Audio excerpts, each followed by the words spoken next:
আসসালামু আলাইকুম friend, welcome back to my channel. আবার চলে আসছি নতুন আরও একটি খুব সুন্দর কিউট বলাকা সিল্কের মধ্যে একটা শাড়ি ডিজাইন নিয়ে আবারও আপনাদের মাঝে চলে আসলাম। খুব সুন্দর এবং অনেক ইজি ওয়েতেই আমি এই শাড়ি ডিজাইনটা এবং সেলাইটা করেছি।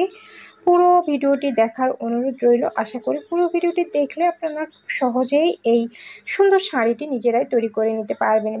এই বলাকা সিল্কের মধ্যে শাড়িগুলো অনেক প্রাইজের হয়, অনেক হাই লেভেলের এবং হাই কোয়ালিটির। এগুলো আপনারা 10,000-এর নিচে পাবেন না। তো সেই জন্য আপনারা চাইলেই কিন্তু খুব সুন্দরভাবে এই শাড়িগুলো আপনারা একাই বাসায় তৈরি করে নিতে পারবেন ডিজাইন করে। তো সেই জন্য সেই প্রসেসিংটাই আজকে আমি দেখাবো, কিভাবে আপনারা খুব ইজি ওয়েতে এই ড্রয়িংটা করবেন এবং সেলাই প্রসেসিংটা পুরো ভিডিওটি দেখলেই আপনারা বুঝতে পারবেন।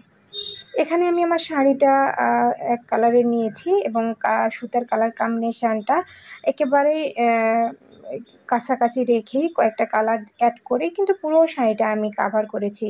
আর ডিজাইনের প্যাটার্নটা একেবারেই সিম্পল, আপনারা একটু ভালো করে খেয়াল করলেই কিন্তু এই ডিজাইনটা করে নিতে পারবেন।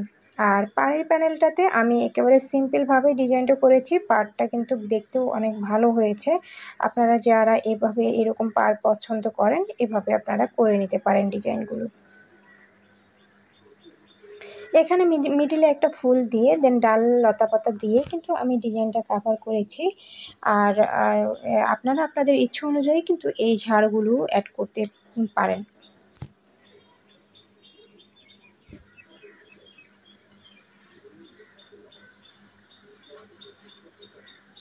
এখানে আমি সুতা ইউজ করেছি, আমার সুতি যে লাচ্ছি সুতাগুলো, এই সুন্দরী সুতা সেগুলোই।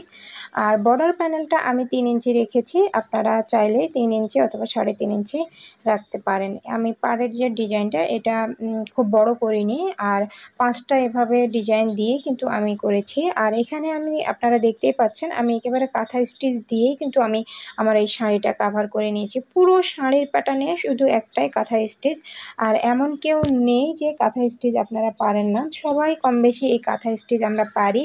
আর ইচ্ছে করলে আপনারা এই কাঁথা স্টিচ দিয়ে কিন্তু আমার মতো এইভাবে ফুল গুলো পাতাগুলো সব কাভার করে নিতে পারবেন। আমি ফুলের লাম্বার প্যাটার্নে আমি যে পাড়গুলো রেখেছি, পাড়ের প্যাটার্নে আমি প্রায় 26-27-28 ইঞ্চি রেখেছি।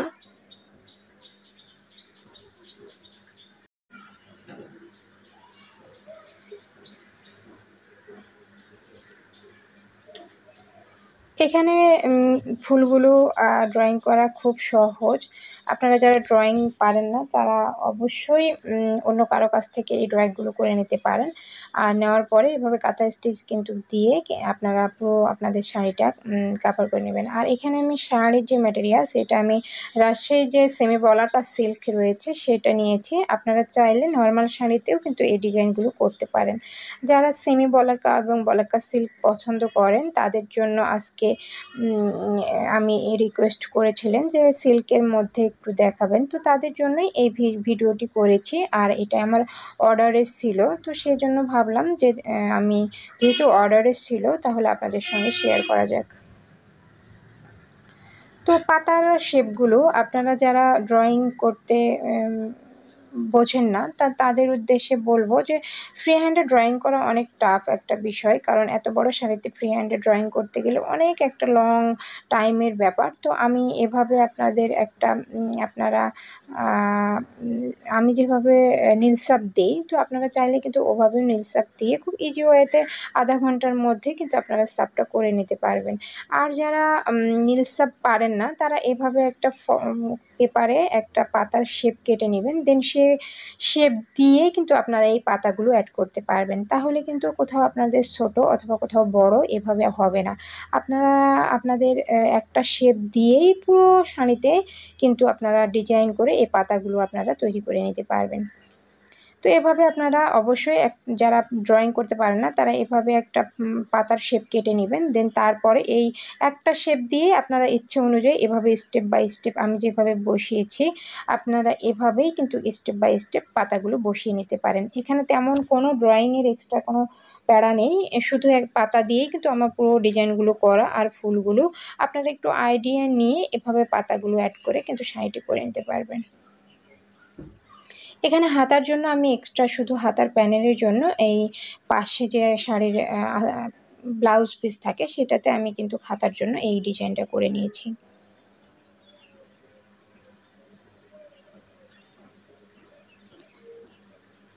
তো এখন আমি আমার সেলাই প্রসেসিংটা আপনাদের সঙ্গে শেয়ার করব। যারা কাঁথা স্টিচ করতে জানেন কিন্তু কিভাবে কাঁথার ফোড়গুলো উঠাবেন সেগুলো বোঝেন না, তো তারা অবশ্যই খেয়াল করবেন যে আমি কিভাবে স্টিচগুলো উঠাই।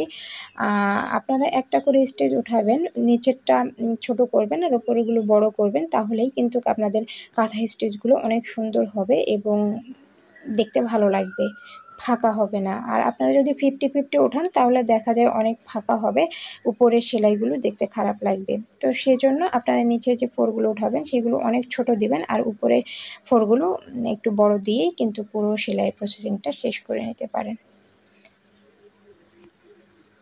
তো চলুন আমার এই সেলাইয়ের টিউটোরিয়ালটা মনোযোগ সহকারে দেখা যাক। আপনারা অবশ্যই দেখবেন এবং ভালো লাগলে একটা কমেন্ট করে আপনাদের মতামতটা জানাতে পারেন।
এইভাবেই কিন্তু আপনারা পুরো শাড়ির ডিজাইনটা কাভার করে নিতে পারেন। আমি এভাবেই আমার কাঁথা স্টিচ দিয়েই কিন্তু আমি পুরো শাড়ির ডিজাইনটি সেলাই করে নিয়েছি। তো আজকের পর্বটি কেমন লাগলো আশা করি আপনাদের কমেন্ট বক্সে জানাতে ভুলবেন না। যদি ভালো লাগে অবশ্যই একটা লাইক করে দিবেন এবং একটা কমেন্ট করবেন, এবং চ্যানেলটি যারা এখনও সাবস্ক্রাইব করেনি তারা প্লিজ চ্যানেলটি সাবস্ক্রাইব করে পাশে থাকবেন। আর যারা পেজ থেকে দেখবেন তারা অবশ্যই পেজটি ফলো দিয়ে আমার এই ছোট্ট পরিবারের সাথেই থাকবেন।